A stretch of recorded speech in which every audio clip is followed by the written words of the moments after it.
my PhD, if you ask me that what is good or bad about your PhD journey, what you feel, what's lacking, and what you feel, what's your strong point. So I start with the negative point first.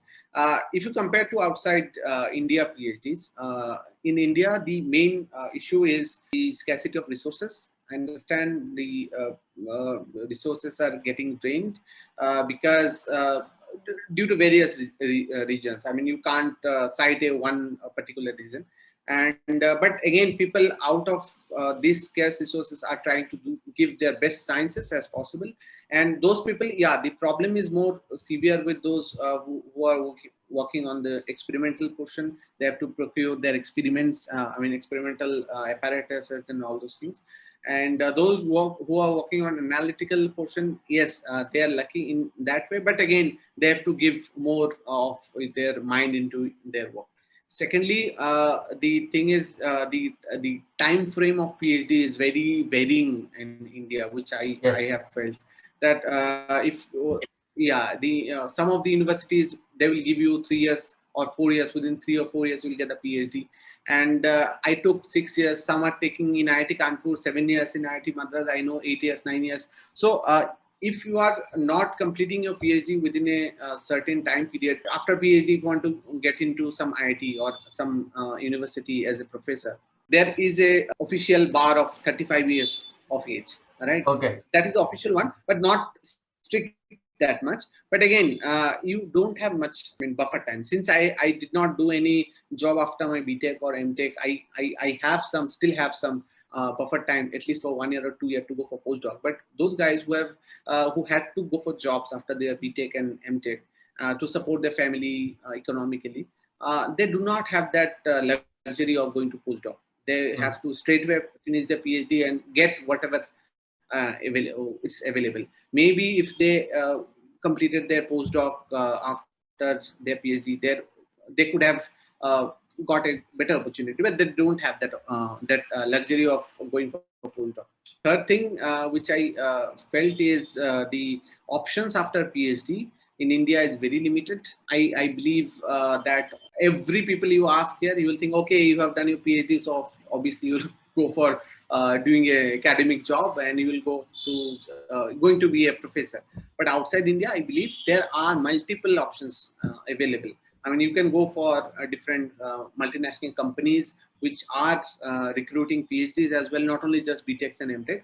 Yes. But obviously, PhDs are those bunch of academicians who are the highest updated with the papers, and they have worked on that area. Yes, it may happen that the area they have worked on, it's analytical in nature, and they need the platform to see whether whatever they have developed, for example, whatever I have developed, if I'm not given the platform to check whether it's working or not, how am I going to say that okay, this will work in the real field or not?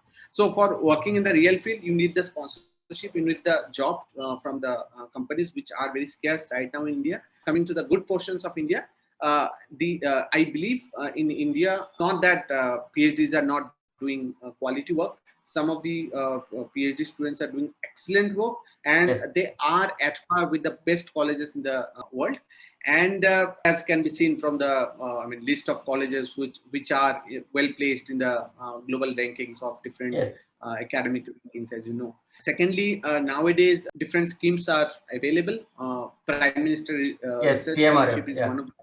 Yeah, PMRF, where a ministry is trying to collaborate with academic, trying to create a link between the academics as well as the industry, so that no one have to take the sole responsibility of sponsoring one PhD. You are getting a lesser amount of money, and again, it's not sufficient for you to support your own family. It's very, very sad scenario.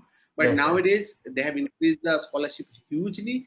And if someone wants to do PhD right now in India, it's a great golden opportunity to go for try for all those PMRF positions. This yes, is available for BTech, MTech, and PhD students as well. And last thing which I have felt after doing PhD from India itself, I believe in India, PhDs still now, and especially in engineering branches, generally more like individualistic. You will work with your guide, right? Okay. Only two people will be working on that. So it helps. It's a drawback from the sense that you will not get cited that much. Your reach will not be that much. Outside, I have seen people work in group. So in a way, outside it's a great opportunity. You will interact more and more people. You will know more about this different ideas which are already available. But in India, you will know more about your work. I mean, if you Hmm. ask about my work, I can tell you each and every word of it.